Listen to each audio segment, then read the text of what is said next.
Welcome to Afghan News with Mohsen Jamal. Special operations night raids are very important for the US-led campaign against the Taliban. The coalition's day-to-day commander said in an interview a day after Afghan President Hamid Karzai demanded an end to such practices. US Army Lieutenant General Curtis Escaparati, who heads the coalition's joint command that is running the war-fighting effort, told the Wall Street Journal that special operations forces allow them to put constant pressure across the entire insurgent network that they are going after, adding that the night raids are safe for the populace as well since they are done at night when there is very little civilian activity. General Escaparati said that the US and coalition special operations forces carry out hundreds of night raids a month targeting insurgent leaders, facilitators and bomb makers. General Escaparati also said more time is needed to hand over all detainees to Afghan facilities, which the United Nations has recently criticized for abuse of prisoners. Karzai convened this week a traditional gathering of representatives from across the country known as Loya Jirga to discuss the planned deal, where he said the end to night raids, home searches and detentions by coalition troops as his condition for endorsing the pact. Up to 3 million people in Afghanistan are facing hunger, malnutrition and disease after a severe drought wiped out their crops and extreme winter weather risks cutting off their access to vital food aid, a group of aid agencies warned Friday. Poor rains earlier this year destroyed 80% of wheat crops in the country's north, northeast and west, leaving impoverished farming communities with little food to eat, said the 9 charities, which included Oxfam and Save the Children.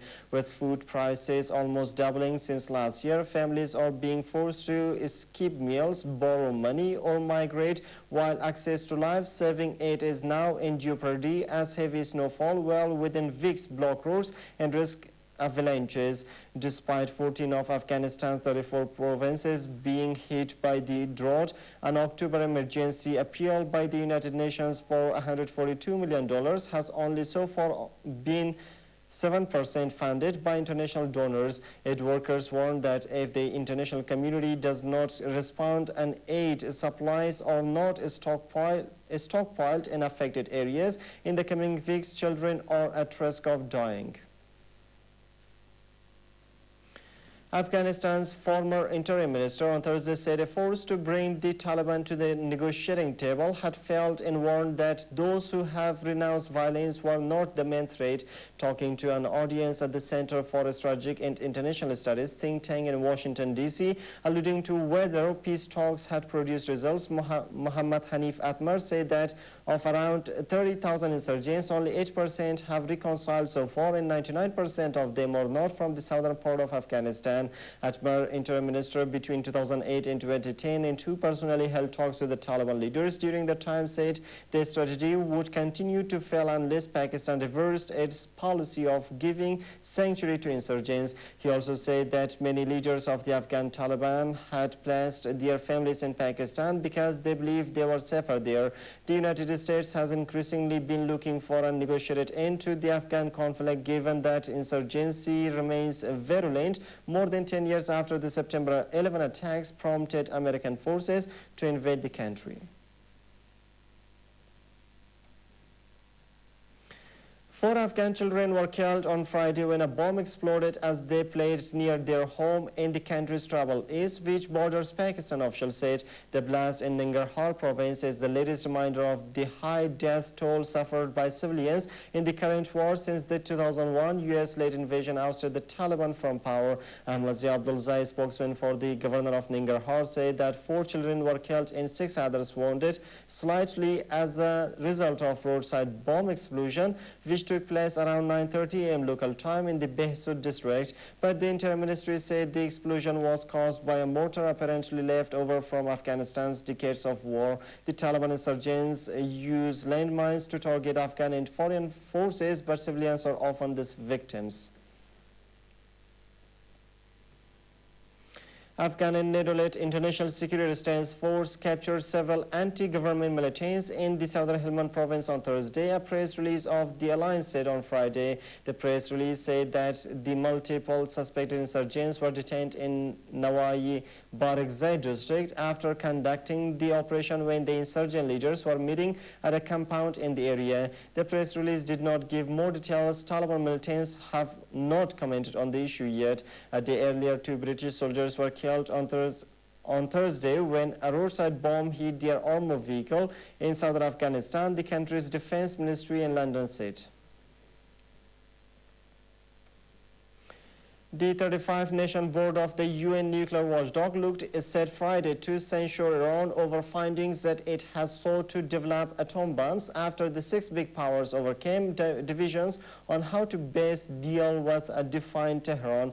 Iran showed no sign of backing down in the protracted dispute over its atomic activities, threatening to take legal action against the International Atomic Energy Agency for issuing a hard-hitting report about Tehran's nuclear program. Last week's IAEA report presented a stash of intelligence indicating that Iran has undertaken research and experiments geared to developing a nuclear weapons capability. Iran says it is enriching uranium, only a fuel for nuclear power plants, not nuclear weapons. It also has dismissed the details in the IAEA report obtained mainly from Western spy agencies as fabricated and accusing the IAEA of a pro-Western slant. The 6 powers spearheading diplomacy on Iran, which includes the United States, Russia, China, France, Britain, and Germany, this week ironed out a joint resolution in intense talks and submitted it to the board, a mix of industrialized and developing countries. Syrian troops shelled 2 northern villages overnight after an attack by army defectors on forces loyal to President Bashar al-Assad. Local activists said Friday in the first reported use of a sustained shelling against the 8-month uprising. The assault came a day after the Arab League suspended Syria and gave it until the end of the week to comply with an Arab peace plan to end a crackdown on the revolt that has killed more than 3,500 people by a United Nations count, along with mostly peaceful street protesters demanding Assad's removal. An armed insurgency has emerged, prompting calls by opposition leaders for protesters to stick to non-violence in face of an escalating crackdown. 8 villagers were injured overnight when tank shells and heavy mortars fell for 3 hours on Taj Minaj and Marshamshe and surrounding farmland. The activists said the official news agencies said troops carried out a qualitative operation in the region, arresting 58 wanted people and seizing rifles and bomb detonators. Scores of Occupy Wall Street protesters have been arrested across the United States after they attempted to mark 2 months since the movement against alleged corporate greed began. In New York City, police arrested at least 177 protesters on Thursday after they refused to end a blockade of a street intersection in the city's financial district. The rally, which began with a coordinated effort to shut down the stock exchange, grew into several thousand strong later in the day as the standard workday ended and unions joined a march across the Brooklyn Bridge, where last month more than 700 people were arrested.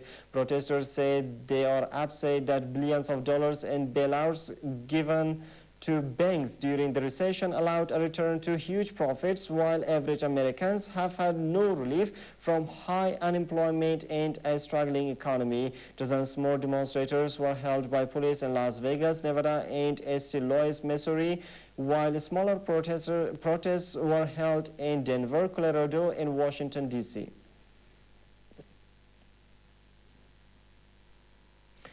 And that U.S. President Barack Obama met with leaders of Association of Southeast Asia Nations on Friday in Bali to strengthen ties with the region. Obama is the first U.S. president to attend this summit meeting, which groups 10 Southeast Asian countries, including Indonesia, Singapore, Malaysia, Cambodia, Laos, Vietnam, Brunei, Philippines, Thailand, and Myanmar. China is vying with the United States for influence in Indonesia and Southeast Asia in general, this site of strategic sea lanes and and resources that it needs to power its economy, and the participation of Obama in the regional forum comes at a time when the region has started to show concern over the growing competition. Obama has said the increased focus on the Asia-Pacific region was essential for America's economic future, a point he emphasized on Friday. A first step in extending the United States military reach into Southeast Asia will see U.S. Marines, naval ships, and aircraft deployed to northern Australia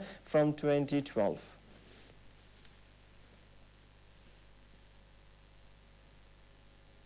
That's all for now. Thanks for joining us.